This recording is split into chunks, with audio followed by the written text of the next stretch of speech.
Sir ஹைகோர்ட்ல writ எப்போ file பண்ணலாம்? 226 கீழ எப்போ ரிட் ஃபைல் பண்ணலாம்? இப்போ ஆர்டிக்கல் 226 வந்து writ jurisdiction of high courts. Okay, இப்போ இந்தியாவில் வந்து 25 ஹைகோர்ட்ஸ் இருக்குது. அந்த ஹைகோர்ட்ஸுக்கெல்லாம் 226னா ரிட் ஜூரிஸ்டிக்ஷன் இருக்குது. நீங்கள் ரிட் பெட்டிஷன் போடலாம்.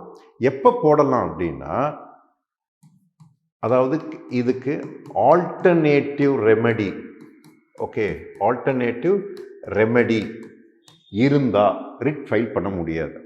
அப்போ ஆல்டர்னேட்டிவ் ரெமெடினா என்ன? அதான் ரொம்ப முக்கியம். அப்போ ரெமெடினா என்ன? தீர்வு.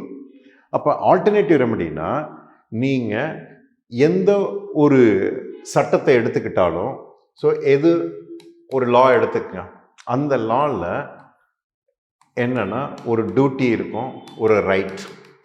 அப்போ ஒரு சட்டத்தில் வந்து எனக்கு சில உரிமைகள் கொடுத்துருப்பாங்க, இன்னொரு நபர் வந்து இவர் செய்யணும், இந்த அதிகாரி செய்யணும்னு என்னது கடமை இருக்கும். ஸோ டியூட்டி அண்ட் ரெஸ்பான்சிபிலிட்டி இருக்கும்.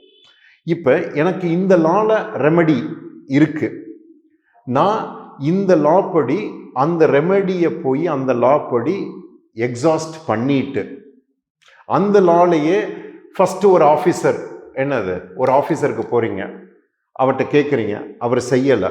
அதுக்கு மேலே அந்த லாலையே நீங்கள் மேல்முறையீடு போகிறீங்க, அவரும் செய்யலை. ஸோ இந்த ஸ்டாட்யூட்டரி அந்த லா படி, அந்த சட்டத்தின்படி உங்கள் ரெமெடிஸ் எல்லாத்தையும் எக்ஸாஸ்ட் பண்ணிட்டீங்க, வேறு வழியே இல்லை. அப்போ யூ கேன் கம் டு 226.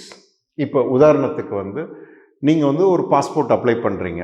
அப்போ பாஸ்போர்ட் சட்டத்தில், பாஸ்போர்ட் ஆக்டில் உங்களுக்கு பாஸ்போர்ட் பெறுவதற்கு உரிமை இருக்குது.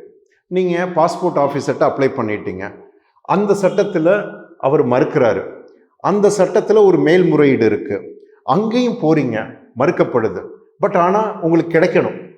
இந்த சட்டத்தில் ரெமெடியே இல்லை, ஆனால் எனக்கு உரிமை இருக்குது, மறுக்கப்படுது அப்படின்னா, தென் when there is no alternative remedy in that law, you can seek 226 as a writ petition. அப்போ ஆல்டர்னேட்டிவ் ரெமெடி இருந்தால் அதெல்லாம் எக்ஸாஸ்ட் பண்ணி தான் இங்கே வர முடியும்.